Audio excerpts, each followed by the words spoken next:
I want to thank you all for coming. I want to thank Moby Dickens for hosting this event. It's been fabulous. This is our third event that we've done with new photographers, and they have such insightful things to say, and it's really fascinating to listen to them talk about their work. We're very, very happy that we brought the calendar back. It showcases so many different areas of New Mexico and features a lot of the different photographers. And we have fine art, commercial, there's some amateur photographers in the true sense of the word of loving what they do, and so they continue to grow in the field of photography, and so it's a very wide representation, and we're very pleased. I know you're here to listen to them speak, so I'll turn it over to them. Each of the photographers are going to talk for a little bit about who they are, what they do, why they like New Mexico. They'll probably show you some of their work, and then we'll open up the floor to questions. So if you have any questions, go ahead and you can address it to them. So thank you guys for coming. There was just a day last winter that we were driving back from Taos actually, and started seeing the clouds forming over the cliffs there, and just got fascinated. Pulled over on the side of the road, as my wife is used to me doing. And started photographing, and the clouds just got better and better and better. So finally, this was the last spring that I shot. I was like, well, they're not getting better than that, so that's what I shot. This one is a totally different situation. Rather than the soaring heights and the great outdoors, this is the great indoors in Hannah Springs, which is where I live. And this is Los Ojos Tavern, which it's kind of the must-stop place if you go to Hannah Springs. This is our bar, our restaurant, our museum, our musical venue. And Monday night, the locals play there, so if you want to get some local music, you can buy it in Los Ojos. So that's the photographs. And show you some of the publications that I've been involved with over the years. This was kind of an early one that I was able to do. A friend of ours who lived in Seattle and kept coming down and visiting us, and over and over and over. And finally, we were going to build a house down there, and so we told her we were going to put our house up for sale. She said, "Well, I'm buying it, don't sell it." So we sold it to her, and she moved down there, and she wrote this Hamus Valley cookbook. Judith Isaacs is her name. And if you come out there, you can buy a copy. It's all recipes from local people, all their favorite recipes over the years from their family and things that they had come up with. And so I illustrated it with black and white images from all around the area. Great. It's been a lot of fun. I've got a printer in Albuquerque, and we've been doing this since developed it for a number of years. And this year it's going to be a slightly different format. And the same thing I do, I'm a landscape photographer. I consider myself mostly a wilderness photographer. I do most of my most productive work if I'm out in the way back. I find it a lot easier, less distracting.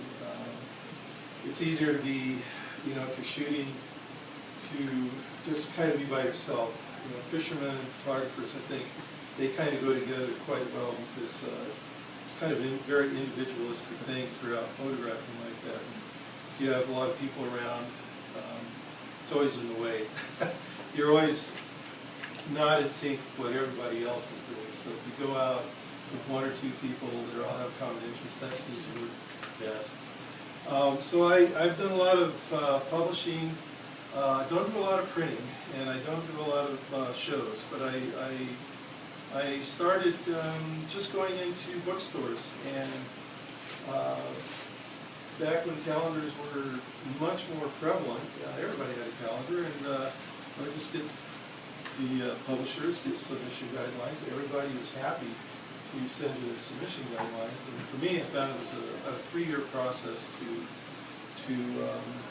be considered, submit, and finally be accepted. And once you got accepted, then they would ask for your images. So then I started building up a lot of companies that I worked with like that. And that's why I've done a lot of my work. A lot of my work's been in New Mexico Magazine. The great thing about New Mexico, I think, and I think everybody would agree, is that they do support the smaller, the independents, the individuals, the freelancers in a way that I don't think you could get that in some of the larger, more, I don't know, prosperous states. So there's a great opportunity for people to submit. And as we're saying, there's a lot of amateurs that also are able to submit, and it's all considered. So, you know, anybody that likes to photograph in the state, there are some really great opportunities to be able to get your work at least submitted and in many cases published. And we were just talking because Robert gave us the, what was it, ANPA association. They're having their annual jury competition, and it's open to everybody. So it's great.